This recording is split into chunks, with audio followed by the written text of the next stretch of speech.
ഓട്ടം പോയാലോ? എങ്ങോട്ടാ പറയണ്ട.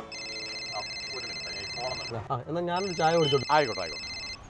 Hello hello ബാലേട്ടനല്ലേ?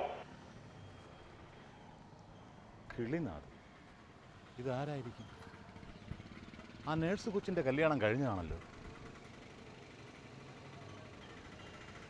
ഹലോ ബാലേട്ടനാ? അപ്പുറത്താരാ? അതെ ബാലേട്ടാ, ഞാനേ പാർവതിയാണേ. ആ പാച്ചു വീട്ടിലെ കോടോളിപ്പുറത്തുള്ള, മനസ്സിലായോ? പാർവതിയോ? നീ നാട്ടിലൊന്നും വരാറില്ലേ? ഇപ്പോൾ കണ്ടിട്ട് ഒത്തിരി കാലം ആയല്ലോ. ഇപ്പൊ കുവൈറ്റിലല്ലേ? അല്ലല്ലല്ല, ഞാൻ കുവൈറ്റിലല്ല, അബുദാബിയിലാ. മരുഭൂമി രണ്ടിടത്ത് ഒരുപോലെ തന്നെയല്ലേ? അതെ ബാലേട്ടാ, ഞാൻ വിളിച്ചതേ ഒരു കാര്യം അന്വേഷിക്കാനാ. എന്താ കാര്യം എന്ന് പറഞ്ഞാട്ടെ. ഈ പവർ ഓഫ് അറ്റോർണി എന്ന് പറഞ്ഞാൽ എന്താ ബാലേട്ടാ? അതെ, എൻ്റെ നാട്ടിലെ കുറച്ച് കാര്യങ്ങളൊക്കെ ചെയ്യാനായിട്ടേ ഈ പവർ ഓഫ് അറ്റോർണി വെച്ചാൽ നന്നായിരിക്കും എൻ്റെ ഫ്രണ്ട്സ് പറഞ്ഞായിരുന്നേ. അപ്പോൾ അതിനെക്കുറിച്ചൊന്ന് വിശദീകരിക്കുമോ ചേട്ടാ? വിശദമായിട്ട് തന്നെ പറയാം. പവർ ഓഫ് അറ്റോർണി അഥവാ POA എന്ന് പറഞ്ഞാൽ ഒരു വ്യക്തി തൻ്റെ അധികാരങ്ങളും ചുമതലകളും രേഖാമൂലം മറ്റൊരു വ്യക്തിയെ ഏൽപ്പിക്കുന്നതിനെ പറ്റി പറയുന്നതാണ്. ഓക്കെ. ബിസിനസ് കാര്യങ്ങളും സാമ്പത്തിക കാര്യങ്ങളും ബാങ്കിങ് നിയമകാര്യങ്ങളൊക്കെ ഇതുവഴി രണ്ടാമതൊരാളെ ഏൽപ്പിക്കാൻ സാധിക്കും. ഇങ്ങനെ ഏൽപ്പിക്കുന്നതിന് പല കാരണങ്ങളുണ്ടാവും.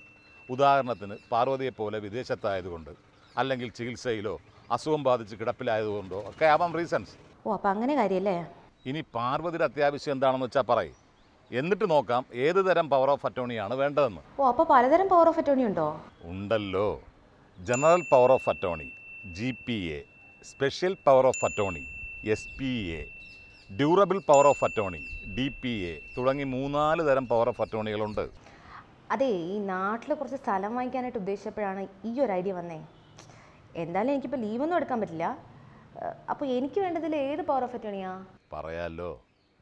സാധാരണഗതിയിൽ NRIക്കാർ GPA ആണ് എഴുതി കൊടുക്കാറുള്ളത്. പാർവതിക്കും അത് മതിയാവും. അതെ ബാലേട്ടാ, എൻ്റെ ഈ അധികാരങ്ങളൊക്കെ ഇല്ലേ, പ്രത്യേകിച്ച് ഈ കാശിൻ്റെ കാര്യമൊക്കെ വരുമ്പോഴേ ഈ പവർ ഓഫ് അറ്റോർണി വെച്ച് എന്തെങ്കിലും ഇഷ്യൂ ഉണ്ടാവുമോ? നല്ല വിശ്വസ്തരായവർക്ക് അത് നൽകാൻ പറ്റൂ. പലരും കുടുംബത്തിൽ തന്നെയുള്ളവരെയാണ് തൻ്റെ പവർ ഓഫ് അറ്റോർണി ആക്കാറ്. അയ്യോ, ഈ പാച്ചുവീട്ടി കുടുംബക്കാരൊക്കെ പല പല രാജ്യത്താണേ. ഇപ്പം ആരും നാട്ടിലൊന്നും ഇല്ല. എനിക്കാണെങ്കിൽ സ്ഥലം ഒട്ട് രജിസ്റ്റർ ചെയ്യാൻ വേണം. എന്താ ഇപ്പോൾ ഒരു വഴി ബാലേട്ടാ? എങ്കിൽ പാർവതിക്ക് സ്പെഷ്യൽ പവർ ഓഫ് അറ്റോർണി കൊടുക്കുകയാണ് നല്ലത്. അതെ ബാലേട്ടാ, എന്താ ഈ സ്പെഷ്യൽ പവർ ഓഫ് അറ്റോർണി? അതുമല്ല, ഞാൻ ഈ അബുദാബിയിൽ ഇരുന്നുകൊണ്ട് നാട്ടിലുള്ള ഒരാളെ എങ്ങനെ ഈ പവർ ഓഫ് അറ്റോർണി ഏൽപ്പിക്കുക? SPA എന്താണെന്നും അബുദാബിയിലിരുന്ന് അതെങ്ങനെ ഓപ്പറേറ്റ് ചെയ്യണമെന്നും ഞാൻ പറഞ്ഞു തരാം. പക്ഷേ ഇപ്പോഴല്ല, ഒരു അരമണിക്കൂർ കഴിഞ്ഞിട്ട് പോരെ? മതി മതി മതി. പക്ഷെ ബാലേട്ടൻ ഇപ്പം എങ്ങോട്ടാ പോകുന്നേ? ഞാൻ എങ്ങും പോകുന്നില്ല. ആറ്റുകാൽ പൊങ്കാലയ്ക്ക് പോയ എൻ്റെ 2 മരുമക്കൾ അവിടെ വന്ന് ബസ്സിറങ്ങി നിൽപ്പുണ്ട്. അവരെ ഒന്ന് പെങ്ങളെ വീട്ടിലാക്കിയിട്ട് തുടർന്നും ഫോണിലൂടെ നിയമസഹായം തുടരും. ഓക്കെ? മതി മതി മതി മതി. ആറ്റുകാലമ്മ എല്ലാം ശരിയാക്കി തന്നാൽ മതിയായിരുന്നു എൻ്റെ ദേവി. ആറ്റുകാലമ്മ എന്തെല്ലാം ചെയ്യണം. Real estate, power of attorney. നമുക്ക് പോയാലോ?